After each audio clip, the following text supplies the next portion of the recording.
Start tayo ng bago nating series, The Compass of the Soul. Ayan. Ang ganda nito. Nung dinidiscuss sa akin o sa amin ni Pastor Jan ito, wala akong ibang maisagot kay Pastor kundi pagtango. Parang sabi ko, oo nga, oo nga, oo nga.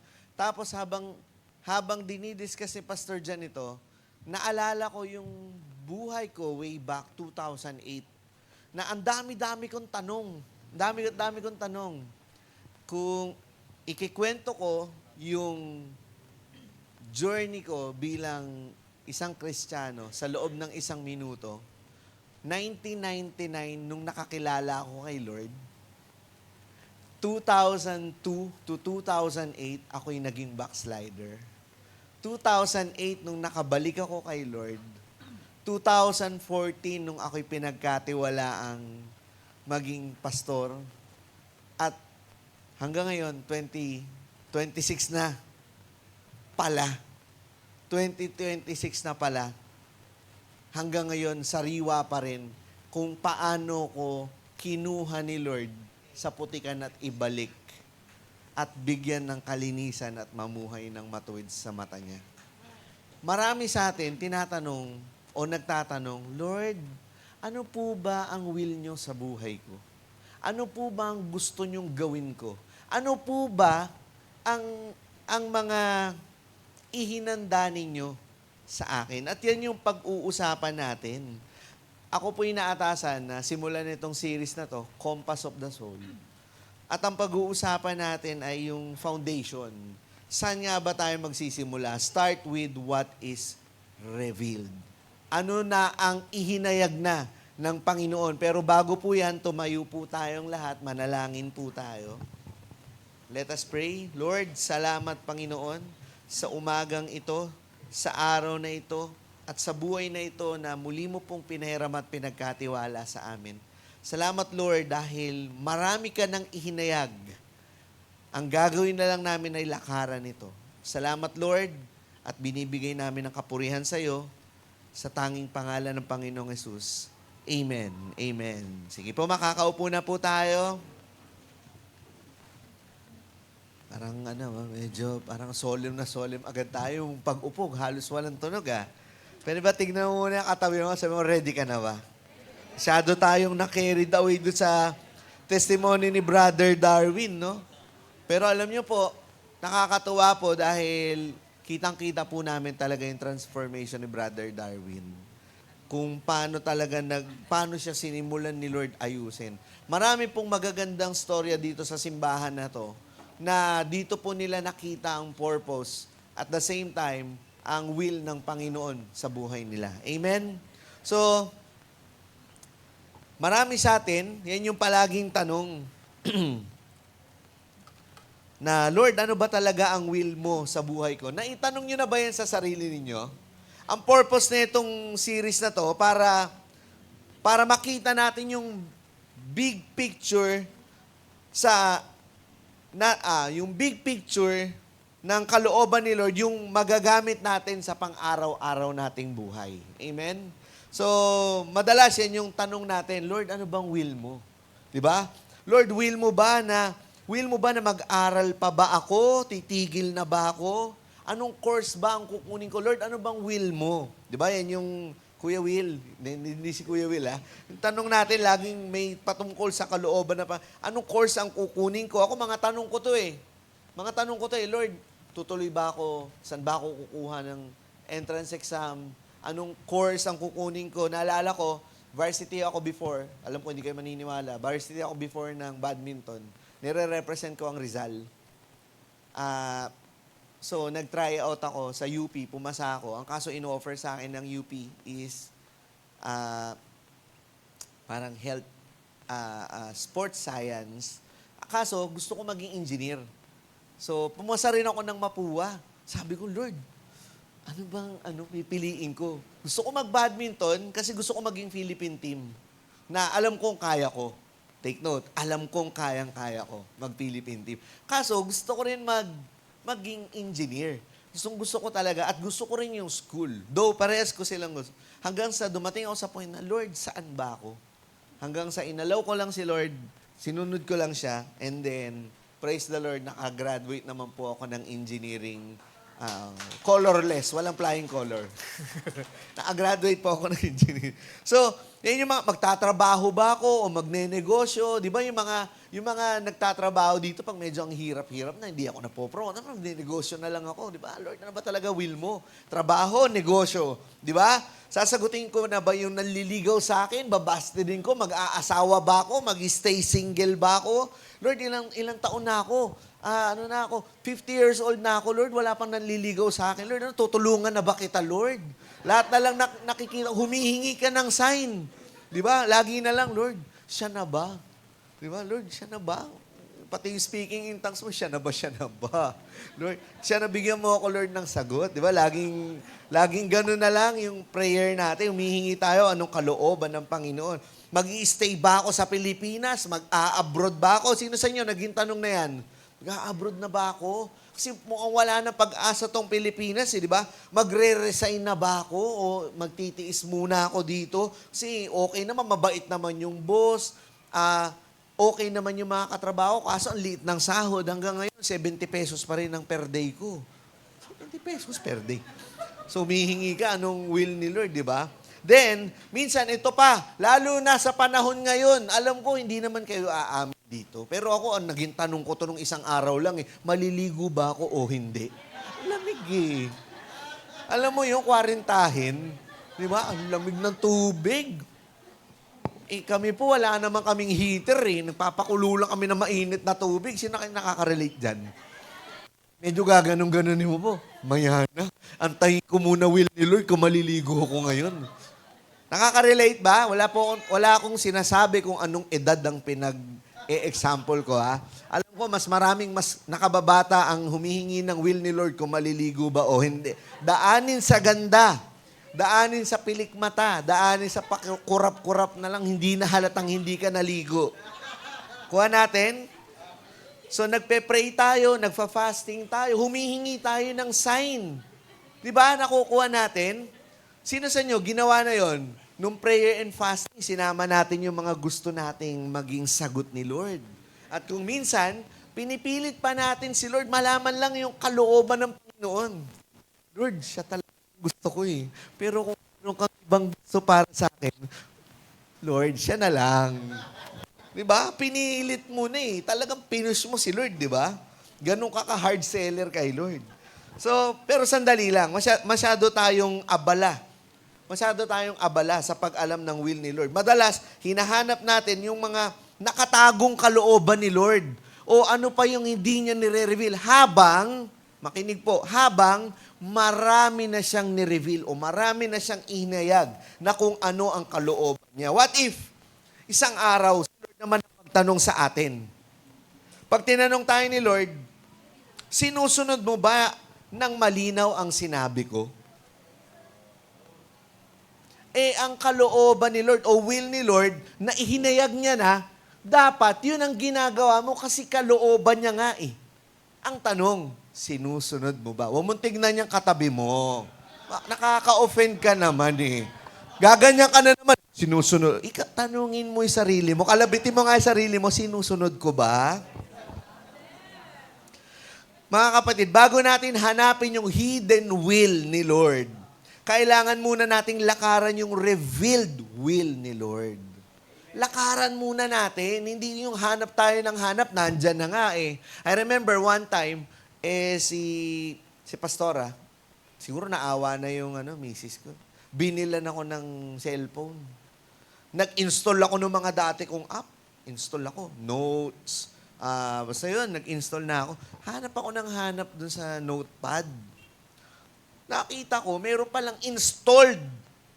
May naka-install na pala na notepad dun sa cellphone. Nag-download pa ako. Nakukuha po natin, minsan ganun tayo, hindi muna natin dinidiscover ano yung meron na. Ano yung naipahayag na. Ang ginagawa natin, nagmamaro tayo. Tignan mo yung katabi mo, sabi mo, mamaro ka ba? Di ba? Ang hiling natin sa ganun kasi, ang madalas sinasabi natin, alam ko yan. Di ba? Alam ko yan. Diba? Biglang tatadtarin mo na kung ano. Nag-download ka ng flashlight, may flashlight pala yung cellphone mo. Nag-download ka ng notepad, may notepad pala. Nag-download ka ng message, mayroon palang message yung cellphone mo. Camera, nag-download ka ng camera, talaga sinagad mo na, may camera na may cellphone mo. Di ba? Nakukuha po natin, masyado tayong busy alamin kung ano naman yung hindi naman dapat munang inaalam. At dapat, sa totoo lang, ang revealed will ni Lord, hindi lang basta nilalakaran, ini-enjoy yan. Amen? So ngayon, pag-uusapan natin, ano nga ba ang mga revealed will? Ano nga ba yung mga naihayag ng kalooban ng Panginoon para sa buhay natin so we can start with what is revealed? Doon tayo magsimula. Yun ang gawin nating foundation. At malinaw ito na sinabi ng salita ng Panginoon. Amen? So ready na po ba kayo? 70 points po ito. So malamang bago mag 4 o'clock tapos na tayo. So number one, malinaw na kalooban ng Diyos ang ating kabanalan. Ha? Kabanalan? Bakit kasama yan? Yan yung ganun? Tapos may ganun? Yan yung holiness na alam natin eh. Diba? Akala natin kapag holy, ganun. Tapos may ganun. Tapos magpapalit ka ng pangalan, Santino. Nakukuha po natin, akala natin yun na ang pagiging banal, yung tahimik ka, pagka umupo ka sa church, nakatikom yung bibig mo, nakaganon yung kamay mo. Akala natin ganun. Pero hindi po, lagi nakaputi. Ako po, nag-blue na nga ako ngayon kasi lagi yung mga nanay dito, Pastor Eric, hindi ka nakaputi. Wala na po ba akong karapatan mamili ng damit ko? Pastor, hindi ka nakaputi ngayon. Alam ko po, 7 po yung polo kong puti. 3 po yung long sleeve kong puti. Mahilig po ako sa puti. Pero meron naman po ako ibang kulay. Na-reveal na yun ni Lord. So malinaw, nakalooban ng Diyos ang ating kabanalan. Ngayon, unawain po natin to. Sabi sa 1 Thessalonians 4:3. Ang sabi dito, sa NIV, it is God's will that you should be sanctified. Sabi mo, sanctified. That you should avoid sexual immorality. Sa Tagalog, sabi po dito, kalooban ng Diyos na kayo'y magpakabanal at lumayo sa lahat ng kahalayan. English kasi kami sa bahay, medyo nasasanay na. Hirap mag-Tagalog. So, lahat ng uri ng kahalayan. Titignan po natin dito, ang sanctification pala, ibig sabihin, pagpapabanal. At para mas maunawaan natin, ito yung separation natin. Pang naglalaba, hinihiwalay ang sa sanctification. Itinatanggal, dahil magkakahalo yan, hinihiwalay tayo. Nakahalo tayo sa mundo, hinihiwalay tayo ng Panginoon. Dahil pagmamay-ari niya tayo, ito akin to. At ito, lilinisin ko to. Bakit ko lilinisin? Kasi gagamitin ko to. Hindi gagamitin ni Lord ang marumi. Ang gagamitin ni Lord yung lininis ng kanyang anak na si Jesus. Amen? So kung tayo, kiniklaim natin at tinanggap natin ang Panginoong Jesus bilang Panginoon at personal natin tagapagligtas, tayo'y nilinis na ng dugo ng Panginoon at tayo'y gagamitin ng Panginoon. Amen? So tayo, hindi natin kailangan hulaan ano bang kalooban ni Lord. Ang kalooban ni Lord na ihinayag na ang ating kabanalan. Sinsanctified tayo ni Lord. Other term for sanctified is being holy. Pagiging banal. So wala nang paligoy-ligoy. Sinabi dito, walang baka, walang depende. Direktang sinabi ng Panginoon, ito ang kalooban ko, ang kabanalan ninyo. Malinaw po yan na sinabi. Ano ang ibig sabihin ng sanctification? Pagiging banal o pinabanal. Ito yung araw-araw na pamumuhay natin na hiwalay sa kasalanan at inilaan na natin yung buhay natin sa Panginoon. Amen? Kung dati, sabi nga ni Brother Darwin, dating umiinom, Hindi na siya umiinom ng alak. Tubig na lang. Dating alak, yung iniinom niya, chaser na lang. Chaser. So, ganun po ang nangyayari sa atin. Araw-araw, hindi po biglaan. Hindi porket nagsimba ka dito, kinabukasan, ang bait mo na agad. Di ba nagsimba ka dun sa sa tabi ng luyong, sa taas ng Mercury? Bakit ganyan yan? Ba't ganyan yung ugali mo? Nakuha po natin, sabihin mo, pagka na-persecute ka ng gano'n, sabi mo, teka lang, dahan-dahan, unti-unti, babaguhin ako ni Lord. Mga kapatid, kung nakikita mo, mukhang walang nagbabago sa buhay mo, ito yung encouragement ko para sa ating lahat. Hindi pa tapos si Lord. Pero marami na siyang ginawa. Amen? Kaya huwag niyo masyadong daramdamin. Alam mo sa sarili mo, pinababanal ako ni Lord. Kung mainitin yung ulo mo dati, palamigin mo. Okay? Huwag ka masyadong mapagpatol. Minsan, kaya umiinit yung ulo mo, hindi naman kasalanan ni Satanas eh. Kasalanan mo din eh. Masyado kang patola. Tingnan mo yung katabi mo. Sabihin mo, ang sarap mong igulay. Sige nga, apiran mo sa mukha yung katabi mo. Yes.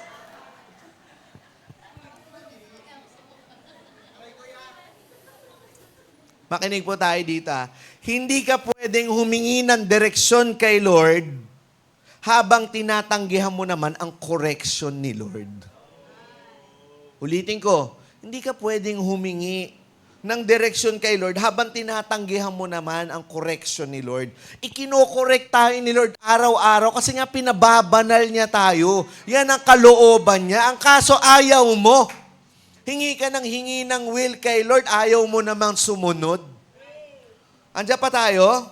So ngayon, ang kalooban ni Lord ay mamuhay tayo ng may kabanalan. Paano natin i-apply ito? Sa buhay natin, sa mga relasyon natin, piliin mo yung purity. Ang purity, hindi pa tungkol sa virginity. Ang purity is not about your past. It's about your next step with God. Lord, dati ito ako, pero ngayon, Lord, pinipili kong sumunod sa'yo. Dahil alam ko, Lord, nilinis mo na ako. Amen? Sa mga social media, dati keyboard warrior ka. Ngayon, hindi.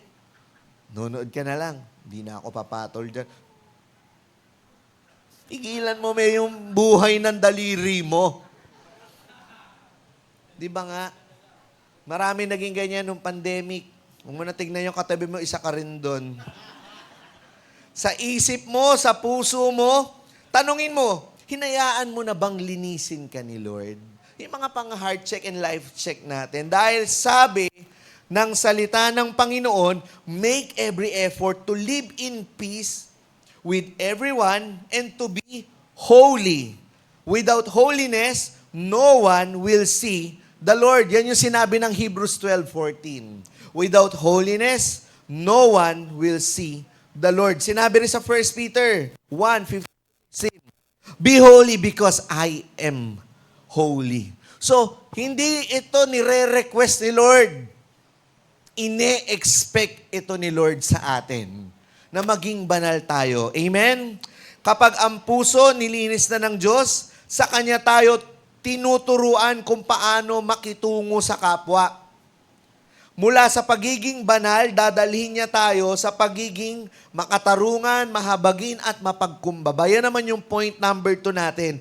Malinaw na kalooban ng Diyos, ang tamang pamumuhay ng may katarungan, kahabagan at awa, at kapakumbabaan. Ano naman nito? Kung tayo pinabanal ng Diyos, i-expect natin na may ginagawa naman siya sa character at lifestyle natin. Dito, madidiscuss o tatamaan, mahihit natin dito ang ating public life, ang ating relational life, ang ating personal life, at ang ating daily life. Makikita natin dito sa Micah 6:8, sinabi, He has shown you, O mortal, what is good. Ang linaw. Pinakita na ng Diyos kung ano ang mabuti. Ano daw? And what does the Lord require you? At ano daw ang dapat mong gawin? Sinabi dito, to act justly, and to love mercy, and to walk humbly with your God. Sinabi sa Tagalog, Hindi. Sinabi na ng Panginoon kung ano ang mabuti. So wala ka na palang hahanapin. Bakit? Sinabi na ng Panginoon. Sabi, sinabi na ng Panginoon kung ano ang mabuti at ano ang ninanais niya sa inyo. Yan, paus na tong mic ko, bro. Minsan na nga lang ako may boses, paus pa yung mic. Sabi dito, gawin ng matuwid, paus pa rin ako. Ay, paus. So, gawin ng matuwid, pairali ng pagkamaawain, at buong pagpapakumbabang sumunod sa Diyos. Yan ang gusto ni Lord. Yan ang kalooban ni Lord. Na makita sa buhay natin itong mga bagay na to. So, pansinin niyo yung unang linya. Sinabi, He has shown you. No question asked. He has shown you. Ibig sabihin, hindi na ito lihim. Binunyag na ito. Obvious na. Sabi mo sa katabi mo, obvious na. Obvious na. Gisingin mo muna katabi mo, sabi mo, obvious ka. Yung nakatingin sa malayo, pero lumilipad. Okay? Sinabi, act justly, love mercy, walk humbly. Hindi ito option. Mga kapatid, hindi option ito. Ito ay foundation. Ito dapat ang maging pundasyon natin ng pamumuhay bilang Kristiyano. Sinabi dito, gawin ang matuwid sa Tagalog. Gawin ang matuwid, act justly. Hindi lang alam kung ano ang tama. Dapat ginagawa natin kung ano ang tama. Amen? Nandiyan pa tayo? Sa trabaho, alam mo na ngang dapat maaga kang pumasok, papasok ka pa, sakto. Tapos sasabihin mo, hindi ako late. Tapos pag napunakan late ka, sasabihin mo, bakit? Late ka rin naman ah. Di ba ganun din tayo sa bahay? Uy, ikaw naman maghugas. Bakit? Naghugas ka na ba? Hindi ka na nga naghugas, nagipalasagot ka pa. Andyan pa tayo? Tapos sasabihin ng nanay mo sa'yo, bakit ngayon ka lang umuwi? Siyempre, may rebat ka na naman. Ba't kanina ka pa nandito? Yan ba ang trabaho ng magulang? Antayin ang pag-uwi ng anak ng late? Di ba? Andiyan pa tayo? Nakakatawa, no? Pero ginagawa ba natin ng matuwid kung ano yung dapat nating ginagawa? To do what is right and just is more acceptable to the Lord than sacrifice, sabi sa Proverbs 21 verse 3. To do what is right. Gawin kung ano ang tama. Kaya tatanungin natin, ito na ba yung tama? Hindi sa mata ng tao, kundi sa mata ni Lord. Kapag may gagawin ka, Lord, ito na po ba yung tama? Kasi Lord, ito yung gusto kong gawin para sa'yo. May nag-chat sa akin.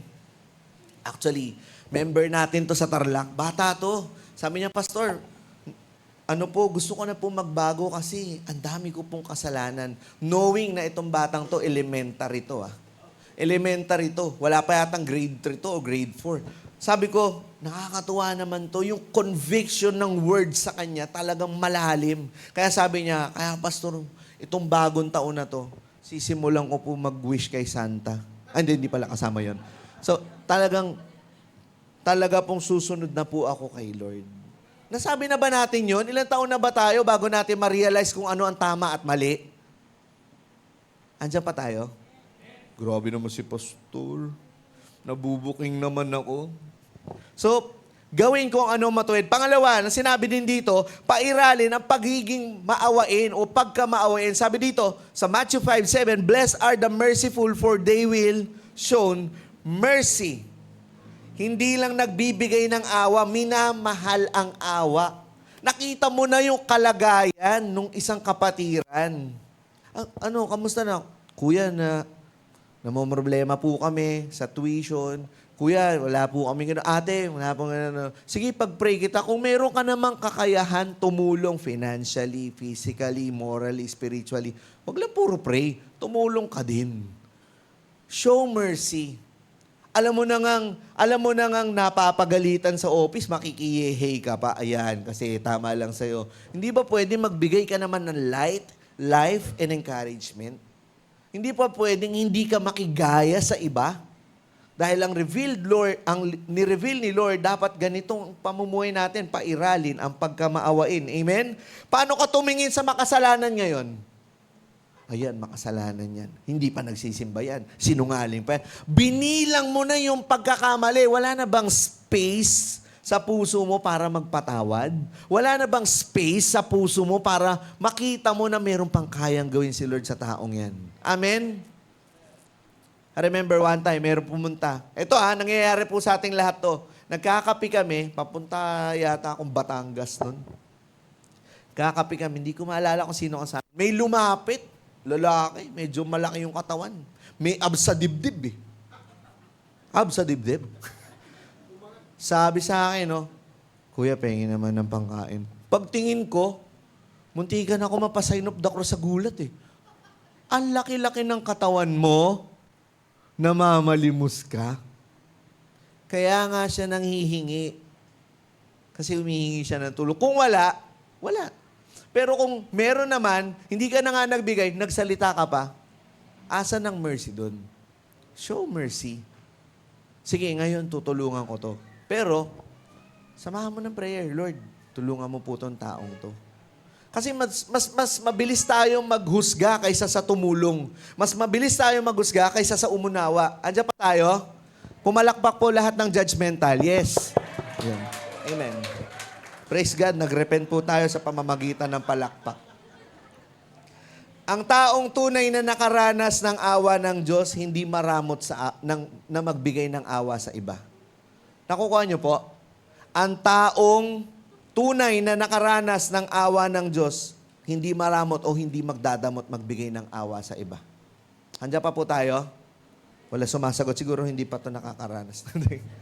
So, paano ba tumingin sa makasalanan? Tingnan natin sila ng may awa at habag.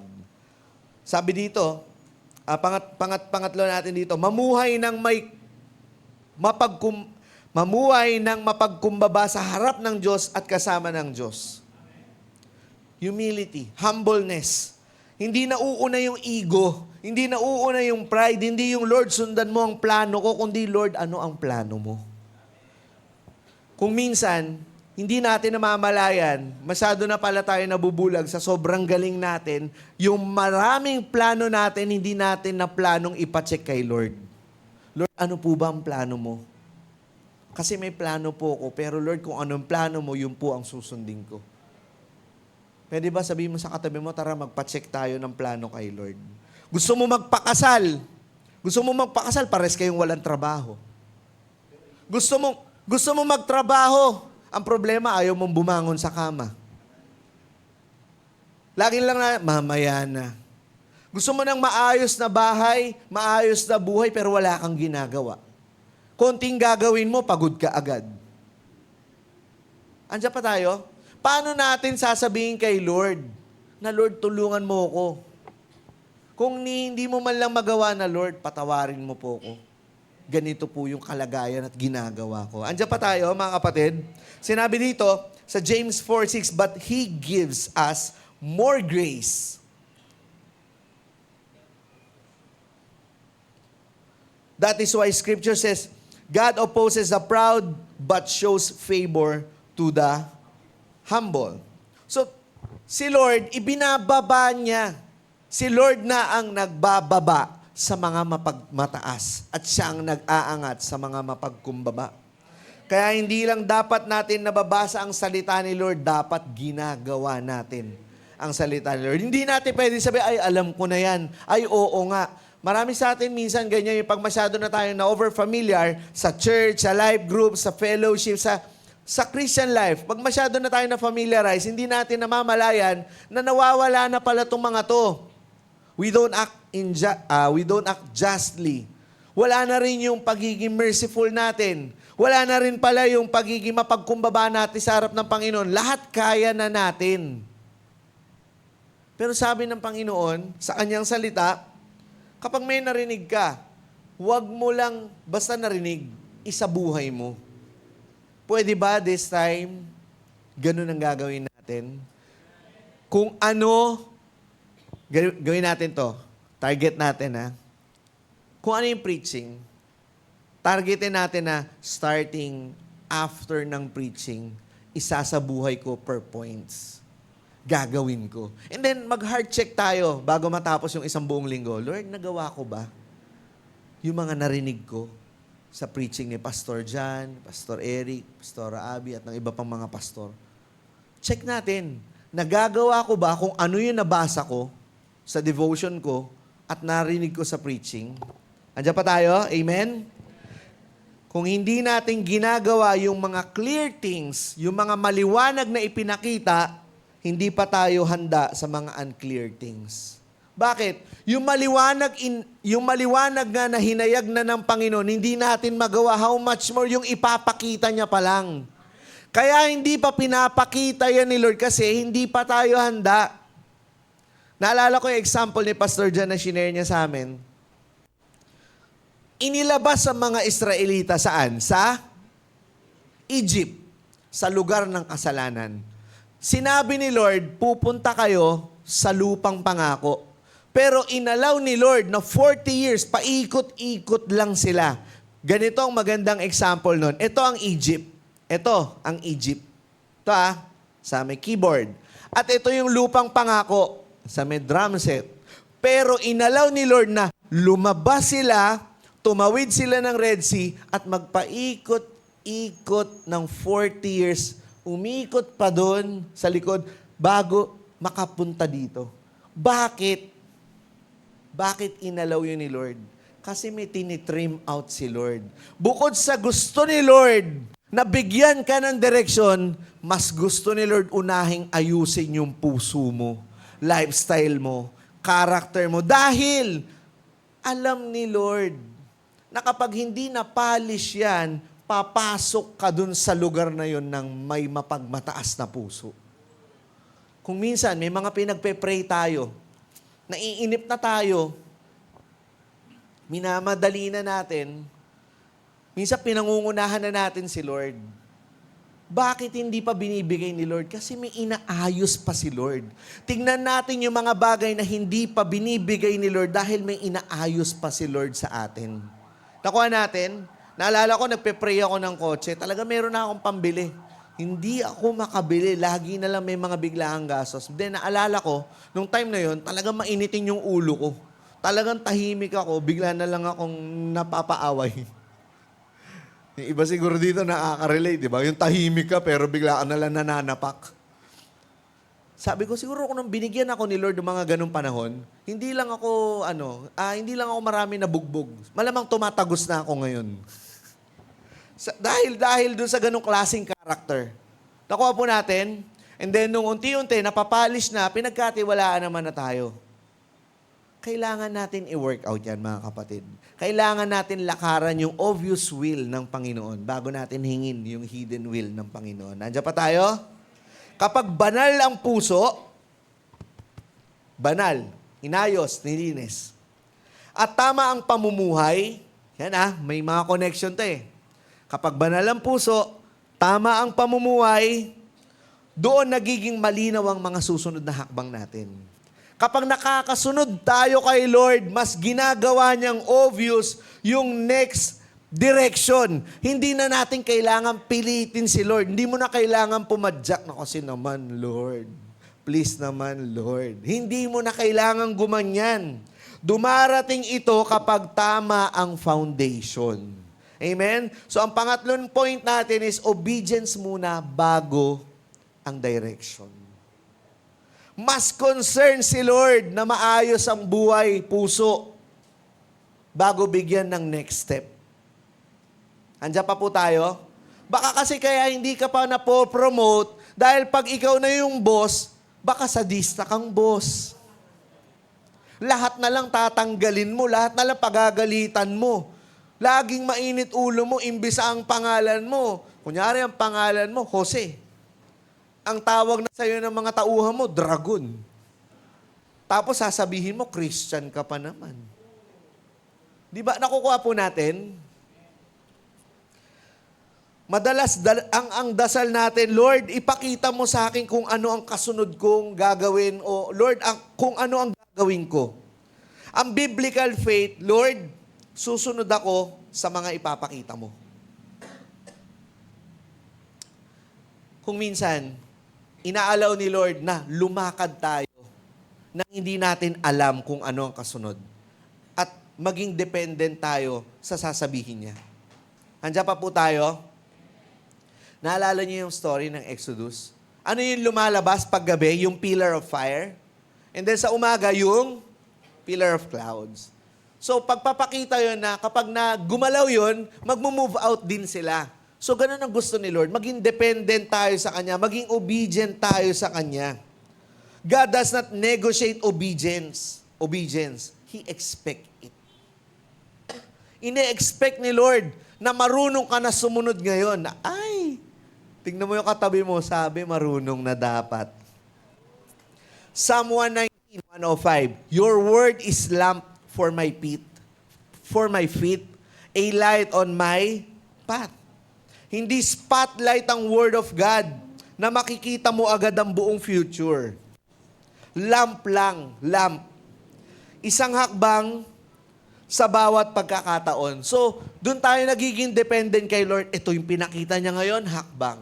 Ito yung pinakita niya ngayon, hakbang. Walang pinakita, hinto. Mag-antay sa Panginoon. Hindi yung laging minamadali mo. Hindi yung laging timeline mo ang nasusunod. Marami sa atin dito, minsan, maano pa kay Lord. Mas Lord pa kay Lord eh. Gusto siya yung lagi nasusunod. Gawin mo na yan now na. Pakikuha nga yun, ang tagal mo naman. Wala pa nga eh. Lord, please naman, sige na nga, please. Andiyan pa tayo? Kaya sinasamahan dapat ng tiwala ang pag-aantay sa susunod na hakbang na ibibigay ng Panginoon. Sabi sa Proverbs 3:5-6, Trust in the Lord with all your heart and lean not on your own understanding. In all your ways, submit to Him and He will make your path straight. Hindi ka gagabayan ng Diyos kung ayaw mong mag-submit. Kailangan i-submit mo lahat kay Lord. Andiyan pa tayo? Kapag align ka sa revealed will ng Panginoon, mas malinaw yung pagdedesisyon, mas sensitive yung konsensya natin, mas matalas yung discernment natin. Bakit? Kasi alignment. Bago tayo bigyan ng assignment, kailangan meron munang alignment. Hindi yung hingi ka ng hingi, Lord, saan? Kailan? Bakit? Lord, sino? Hindi ka pa prepared, kaya wala pang binibigay si Lord. Okay? So direction doesn't come from desperation. It flows from devotion. Kaya hindi pwedeng gigil ka lang. Kailangan align tayo kay Lord. Hindi dahil gusto mo lang, Pastor, pwede bang mag-testimony ako next week? Kasi may gustong pasabi si Lord eh. Talaga? Saan mo na-confirm? Hindi, naramdaman ko lang. Naramdaman mo lang? Hindi ba gutom ka lang? Pinakain ni Pastor. Nabusog. Sige, Pastor, sabihin mo na lang ako kailan ko gusto mag-testimony.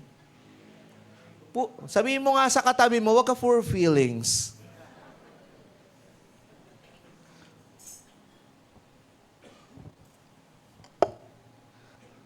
So, saan nagsimula yung devotion na to? Saan manggagaling itong devotion na to? Siyempre sa solid foundation. Ito ang salita ng Diyos. Ang malinaw na kalooban ng Diyos, ang salita ng Diyos, ang pundasyon ng kalooban ng Diyos. Hindi kailanman lalabag ang will ng Diyos sa word ng Diyos. If you know God's word, you will know God's will. So kung gusto mong malaman ang kalooban ng Diyos, alamin mo muna ang salita ng Diyos. Gusto mo malaman kung ano will ni Lord, di ka nga nagde-devotion. Atat na atat kang malaman ang kalooban ni Lord, hindi ka nga nagbubukas ng Bible. Hindi ka na nga bumili ng hard copy, dinownload mo na nga sa cellphone mo, hindi mo pa pinipindot. Partida, naka-hourly reminder pa yan. Naka-wallpaper pa yan, pero ini-skip mo naman. Kalabitin mo nga yung katabi mo, sabihin mo, tamaan ka. Hindi mo kailangan ng special revelation para malaman mo kung ano ang tama at mali. Obvious na yan kapag nagbabasa tayo ng Bible. Sensitive tayo sa kung ano ang tama at mali. You know what is discernment? Kapag tayo, nagbabasa tayo ng Bible, nagiging discerning tayo, nakukuha natin yung wisdom galing kay Lord. At ang wisdom, ang discernment, hindi ito patungkol sa kung ano ang tama at mali. Makinig. Patungkol ito sa kung ano ang tama at mukhang tama. Kaya tayo nalilito, kaya tayo nauuto, kasi hindi natin kung ano alam, ano ang tama at mukhang tama. Sunday, 10 o'clock. Sige, gumising ka, di ba? Nagising ka na, mga 7 pa lang. Mag-almusal na, almusal. Uupo pa yan. Magkakape pa yan. Pag nakita ng mga bandang 8:30, maliligo yan. Marami pang gagawin niya. Mga 9 o'clock na, 9:15, tatama rin na yan. Sige, 4 na lang. Mag-o-online na lang muna ako. Habang mag-o-online ka na sana, pinindot mo yung Facebook, nakita mo ang dami nag-likes sa post mo kagabi. Hindi mo na napindot yung live. Ang katwiran mo, di bale, a-attend naman ako sa 4. Nag-lunchtime, nakatulog, nagising 4 na. Hindi ka pa rin natatamaan. Sasabihin mo pa rin, hindi, online. Ganun na naman yung mangyayari. Andiyan pa ba tayo? Ang dami nating dahilan. Inuuna natin mag-Facebook kaysa sa Face the Book. Wow! Puro kayo ganyan. Ganyan naman talaga tayo. Meron pa ba dito ang pagdilat ng mata, Bible ang hinahanap? Amen. Praise God. Ganyan tayo sa FOM, di ba? Palakpakan natin si Lord sa mga ganyan ang habit, ganyan ang lifestyle. That's right. Sabi sa 2 Timothy 3:16, 17, all scripture is God-breathed and is useful for teaching, rebuking, correcting, and training in righteousness so that the servant of God may be thoroughly equipped for every good work. Kung gusto mong malaman ng will ni Lord, balik ka sa word ni Lord. Hindi lang yan tinatanong. Hindi lang yan dinidiscover. Isinasabuhay yan. Matagal na pong ipinakita yan. Gusto mo malaman yung will ni Lord, bigyan mo ng oras ang word ni Lord. Hindi laging busy ka. Hindi laging may iba kang uunahin. Kailan mo pa ipa-priority ang magbasa ng Bible kapag mataas na ang grado ng mata mo? Amen? So sabi dito, sa Psalm 119, 130, hindi ko yata nilagay dyan, the unfolding of your word gives light. Habang naa-unfold, habang nadidiscover natin ang salita ng Panginoon, habang binabasa natin ang salita ng Panginoon at sinasabuhay natin ito, nagbibigay liwanag ito sa buhay natin. When the word is neglected, we will be confused. Kapag nane-neglect natin, isinasantabi natin ang salita ng Panginoon, magiging confused tayo sa lahat ng bagay. Wala tayong guide. Nakukuha natin. But when the word is obeyed, the will becomes obvious. Kapag nasosoak natin ang sarili natin sa pagbabasa ng Bible, sabi nga ni Brother Darwin kanina, nabasa niya na yung Bible. At ngayon, inaani niya yung mga obvious na ipinakita na ng Diyos sa buhay niya, susundan niya na lang. Kaya wala kang sinusundan, wala ka namang binabasa, wala kang guide. Andiyan pa tayo? Pwede ba i-commit natin, Pastor, after this, magbabasa na ako ng Bible. Uy, wala nag-commit. Kinabahan ako ng konti doon, So minsan, dito na po ako magtatapos, minsan iniisip natin na ang will ng Diyos ay secret at kailangan pa nating discover, pero kadalasan, ito ay part na dapat talaga ng lifestyle natin. Minsan iniisip natin, yung will ni Lord o kalooban ng Diyos ay mahirap, pero hindi mo pa naman sinusubukan. I-try mo si Lord. Sabi nga sa Bible, taste and see that the Lord is good. Bago sabihin ng Diyos kung saan ka pupunta, sinasabi niya muna kung paano ka mamumuhay. Pinakita niya na yon, mga kapatid. Ito ang dapat. Ito ang ini-expect ko. Ito ang gawin mo. Simulan natin lahat sa kung ano yung malinaw na ibinigay na ni Lord. Mamuhay ng banal, gumawa ng tama, magmahal ng may awa, at maglakad ng may pagpapakumbaba. Obviously, makikita ito sa ating public life kung sinusunod natin ang will ng Panginoon. Pero before maging obvious yan sa public life natin, sinimulan niya ni Lord sa ating personal and private life. Inaayos niya yun at makikita obviously ng tao sa labas. Kaya hindi natin kailangan pilitin na makita sa atin si Lord. Magiging obvious si Lord sa atin kapag sinusunod natin ang will ng Panginoon.